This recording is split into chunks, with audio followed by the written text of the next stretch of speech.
बातमी छत्रपती संभाजीनगरमधून आहे। छत्रपती संभाजीनगरच्या घाटी रुग्णालयामध्ये दरमहा सरासरी 10 गर्भपात होत आहेत। गर्भामध्ये बाळांमध्ये व्यंग असल्याचा परिणाम होतोय। मातांनी आरोग्य आहाराकडे लक्ष देण्याची गरज असल्याचा सल्ला सुद्धा डॉक्टर प्रशासनाकडून देण्यात येतोय।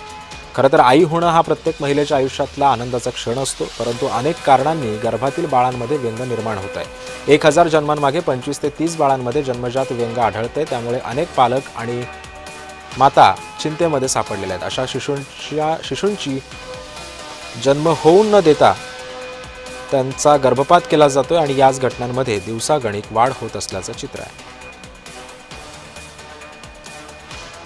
दरम्यान कारण काय ते आपण पाहतोय। फॉलिक ऍसिड, लोह, कॅल्शियमच्या कमतरतेमुळे मेंदू आणि शरीर रचनेच्या वाढीवरती परिणाम होतोय। लग्न उशिरा झाल्यानं गर्भधारणा उशिरा होते, त्यामुळे काही विकारांची शक्यता सुद्धा वाढते। आई वडिलांमधील काही विकार पुढच्या पिढीमध्ये जातात।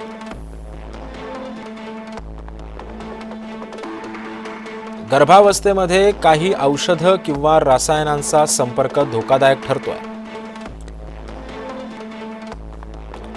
काही इन्फेक्शनमुळे सुद्धा गर्भामध्ये दोष निर्माण होऊ शकतो।